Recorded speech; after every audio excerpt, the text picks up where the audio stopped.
Ya. Apa yang Anda bisa cermati dari strategi yang akan digunakan Kluivert nanti? Kalau lihat dari 27 pemain ini kan tidak banyak berubah. Ini kan Betul. nama yang sudah ada Dari di rilis zaman STY STY waktu sebelumnya itu ya. ya.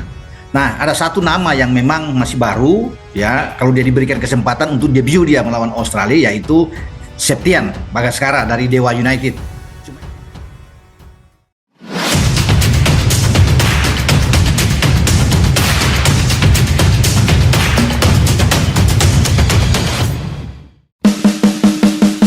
Blak-blakan, media Malaysia akui iri lihat timnas Indonesia umumkan skuad untuk hadapi Australia dan Bahrain. Dalam dunia sepak bola Asia Tenggara, perdebatan dan persaingan antar negara tetangga selalu menjadi topik yang hangat. Salah satunya adalah persaingan antara tim nasional Indonesia dan Malaysia, yang tidak hanya terjalin di atas lapangan, tetapi juga melalui media massa. Baru-baru ini, sebuah media Malaysia dengan blak-blakan mengakui perasaan iri mereka terhadap langkah timnas Indonesia dalam mengumumkan skuad untuk menghadapi Australia dan Bahrain. Mengapa media Malaysia merasa iri?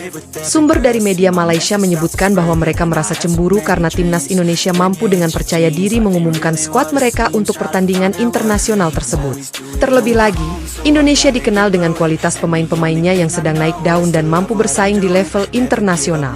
Dengan kemenangan-kemenangan yang diraih di kompetisi sepak bola Asia Tenggara, terutama di Piala AFF, Indonesia semakin menunjukkan bahwa mereka bukan hanya sekadar kekuatan regional, tetapi juga siap menghadapi tantangan dari tim-tim besar dunia.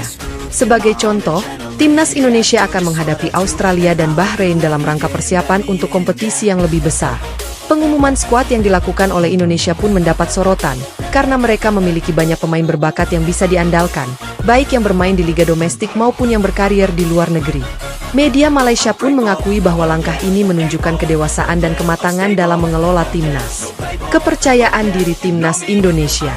Dalam beberapa tahun terakhir, timnas Indonesia menunjukkan perkembangan yang signifikan di bawah kepemimpinan pelatih anyar. Berbagai pembenahan di level organisasi dan tim telah memberikan dampak positif, dan kini Indonesia bisa bersaing dengan negara-negara besar seperti Australia dan Bahrain. Pemain-pemain muda berbakat seperti Evan Dimas, Egy Maulana Fikri, dan Asnawi Mangkualam, serta pengalaman pemain senior seperti Andik Firmansyah, memberikan kombinasi yang solid dalam skuad Garuda. Keberhasilan Indonesia di ajang-ajang internasional seperti Piala AFF dan kualifikasi Piala Dunia juga turut meningkatkan rasa percaya diri publik dan media dalam mendukung timnas. Hal ini semakin mempertegas bahwa Indonesia memiliki potensi besar untuk bersaing di level dunia. Perasaan iri Malaysia, apa yang membuat mereka terkesan? Bukan rahasia lagi bahwa persaingan antara Indonesia dan Malaysia selalu memanas. Dalam dunia sepak bola, hal ini lebih terlihat karena kedua negara sering bertemu di turnamen regional dan memiliki sejarah pertandingan yang penuh ketegangan. Ketika Indonesia berhasil mengumumkan skuad mereka dengan penuh percaya diri dan optimisme, hal itu menyentil rasa iri di hati sebagian kalangan media Malaysia.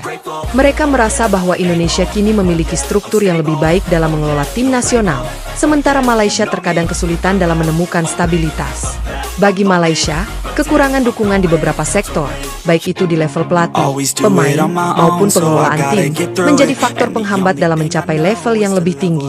Tidak jarang media Malaysia mengkritik performa tim mereka yang kurang maksimal dalam ajang internasional. Sedangkan Indonesia kini tampak lebih kompak dan siap menghadapi lawan-lawan besar dengan penuh semangat juang. Apa dampaknya bagi sepak bola Asia Tenggara? Kekaguman dan rasa iri ini menunjukkan betapa persaingan sepak bola di Asia Tenggara semakin ketat dan berkembang.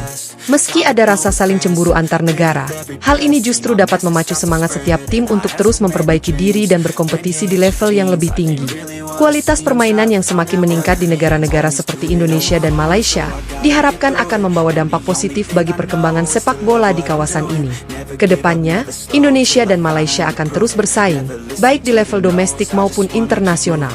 Media Malaysia yang mengakui perasaan iri mereka terhadap timnas Indonesia tentu saja menjadi tanda bahwa sepak bola Indonesia sedang berada di jalur yang tepat dan patut dicontoh oleh negara-negara lain di Asia Tenggara. Kesimpulan, keberhasilan timnas Indonesia dalam mengumumkan skuad mereka untuk menghadapi Australia dan Bahrain dengan percaya diri memang memunculkan perasaan iri dari media Malaysia. Meskipun demikian, perasaan ini justru menunjukkan adanya kemajuan pesat dalam sepak bola Indonesia. Dengan semakin berkembangnya kualitas tim dan pengelolaan yang lebih profesional, Indonesia berpotensi menjadi kekuatan besar di Asia Tenggara dan di kancah internasional. Kompetisi yang semakin ketat ini tentunya akan menguntungkan bagi perkembangan sepak bola di kawasan tersebut.